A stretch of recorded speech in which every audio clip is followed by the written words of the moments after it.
आज के इस ऐतिहासिक पावन पर्व पर हम अपनी प्रस्तुति दी। आज 1 मई है, विश्व महाक्रांति तथा मजदूर पर्व है। यह पर्व समूचे विश्व में मनाया जाता है और एक नई विधाएं और लोक हित, जनहित, मजदूर हित के बारे में विचार विमर्श किया जाता। अब परंतु भारत में है ना, यह जो पर्व मनाए जाने की प्रथा बहुत अच्छी थी। पहले बहुत अच्छे ढंग से मनाया जाता था। अब वर्तमान में हम देख रहे हैं कि नाम मात्र के लिए ही यह पर्व मनाया जाता है।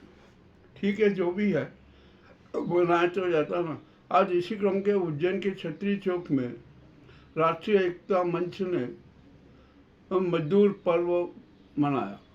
यहाँ पर जो मानव मंडी लगती है ना, उसमें हजारों की संख्या में मजदूर आते हैं।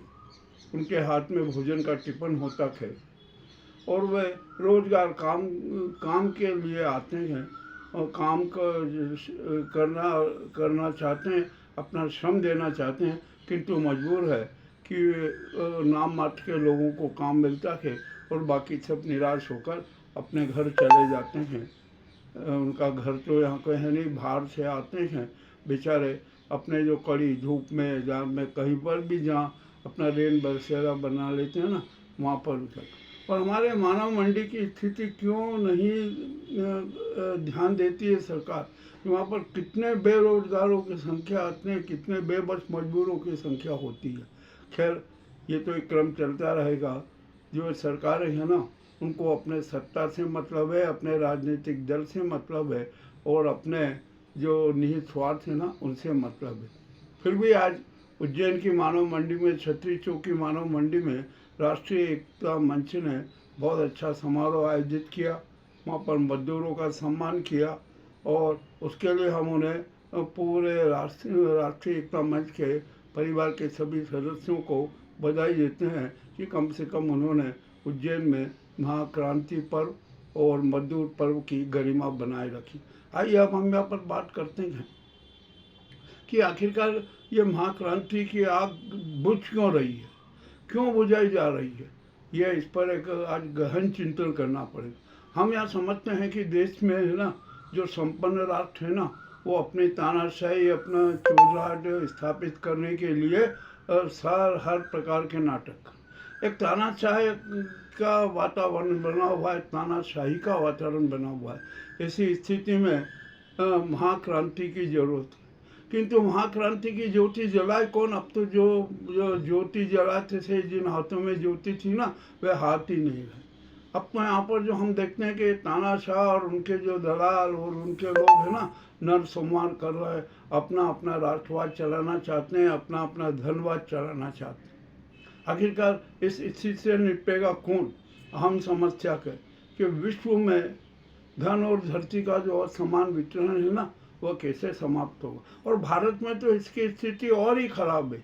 यहाँ पर 90% जनता तो शोषण, अन्याय और पीड़ित है। वो उसको 2 जून की रोटी की भी समस्या है और वही 10% सुखी संपन्न है, बहुत अच्छे ढंग से जीवन यहाँ पर कर वे नहीं, उनके पालतू श्वान तक ऐसी कमरे में आराम करते हैं और कारों में घूमते हैं। और हमारे जो श्रम के पुजारी हैं ना, वे सड़कों पर कड़ी धूप में अपनी बेबसी का इजहार करते हैं। ये मामला कैसे चलेगा, कैसे क्या होगा? इस देश की 90% जनता को न्याय कौन देगा? ये आज के दिन हमें सोचने की जरूरत है। किंतु हम 147 करोड़ जनता की बात करें ना, अब जनता में ज्ञान है, सकारात्मक सोच भी है, किंतु वो अवसर नहीं मिल रहे हैं कि वे अपना योगदान राष्ट्र निर्माण में, समाज निर्माण में दे। यहाँ पर सब उनको भ्रमित करते हैं, सब अपना टूर बनाते हैं, भीड़ इकट्ठी करने के लिए उनको एकत्रित कर लेते, परंतु उनके हितों के लिए कोई काम नहीं करता। अब हमारे बेचारे जो 90% जनता है ना, वो तो भूखे पेट रहकर, काम की तलाश में रहकर ही अपना समय बर्बाद कर देगी। उनके शक्ति का जो मानव शक्ति है ना, उसका उपयोग करने वाला कोई नहीं है और न ही ऐसी कोई व्यवस्था है। हम यहाँ पर नाटक करते हैं कि हमने वो कर दिया, ये कर दिया, इतने लोगों को रोजगार दिया। अरे होता क्या है, आपके जो परिणाम है ना वो तो यहाँ धरातल पे दिखते हैं ना। यदि आपने इतने से रोजगार के अवसर कर दिए ना तो कहाँ गए सब? क्यों फिर ये इतनी मानव मंडी में भीड़ लगी रहती है हजारों की?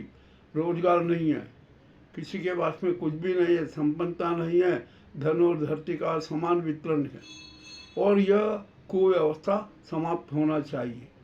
अब कैसे होगी, क्या होगी, यह सरकारें जाने, और सरकारों से तो किसी प्रकार की आशा करना व्यर्थ है।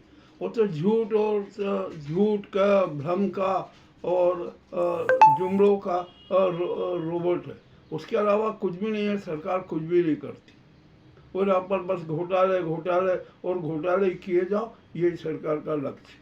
अब हमारे जो देश की 90% जनता है ना, उस पर ही सारा दारो मदार।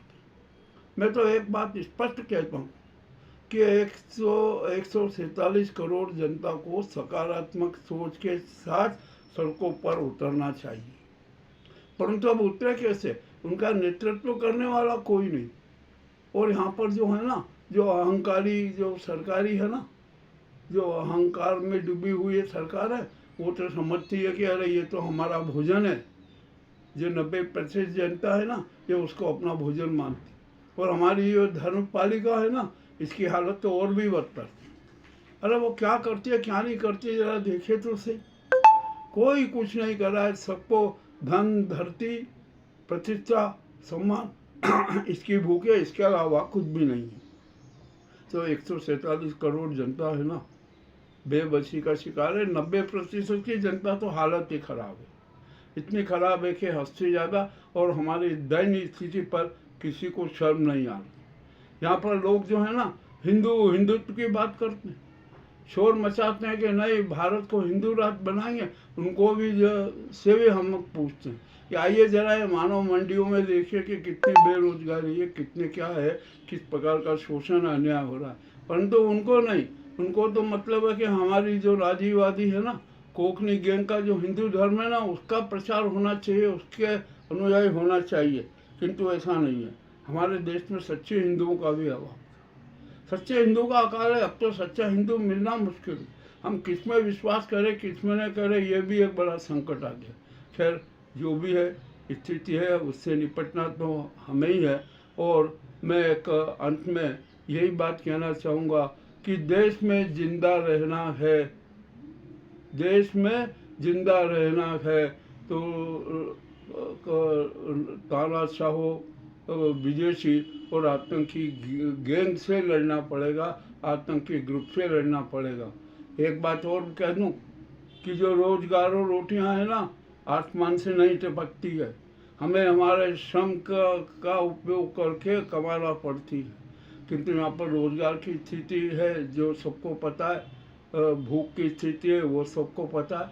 और यहाँ पर सिर्फ जो अहंकारी सत्तावादी जो जुमले है ना, और जुमलेबाज है, अय्याशी कर रहे। अरे हम जो देश के मुल्क के मालिकों की हालत तो दयनीय होती जा रही, वो कंकाल होते जा रहे। और हमारे जो जनता के नौकर है ना, ये माला माल होते जा रहा है, अय्याशी पूर्ण जीवन बिता रहे। आखिरकार ये असमानता कब समाप्त होगी, कैसे समाप्त होगी? और इस अराजकता को समाप्त 147 करोड़ जनता ही कर सकती है, दूसरा कोई भी नहीं। मेरा एक ही कहना है कि आप सब जितने भी लोग हैं ना, हम 147 करोड़ जनता ज्ञान को सकारात्मक स्वरूप को मूर्त रूप देनी। और जितने भी जो है ना ये देशी या विदेशी स्वदेशी आतंकी धन कुबेर कारपोरेट जगत, इन सब के खिलाफ मुहिम छेड़ दीजिए। अब इन्हें को भगा दीजिए, यहाँ पर इनका अंतिम संस्कार कर दीजिए। और इनका अंतिम संस्कार किया ना तो ही हमारा देश सुखी होगा, संपन्न होगा। और धर्म पालिका है ना, ये तो आपका शोषण करती है, अन्याय करती है। और जो संस्कृति हिंदुत्व के ठेकेदार है ना, ये भी किसी से कम नहीं है, इनको भी अपना स्वार्थ ही लगता है। और फिर यहाँ पर हम 147 करोड़ जनता का फिर यहाँ पर एक उद्घोष कर रहे हैं। ये उनका संदेश दे रहे हैं कि भारत सनातन धर्मी राष्ट्र था, है और रहेगा। और किसी की बातों में हमें विश्वास नहीं कि तुम्हारा हिंदू ये संस्कृति कोंकणी हिंदू अपने पास में रखिए। मैंने बहुत कड़वी कड़वी बातें कही है, कहना जरूरी भी था, सच भी सामने प्रस्तुत करना था। आपने सुना, धैर्यपूर्वक सुना, इसके लिए बहुत बहुत धन्यवाद, आपका आभार।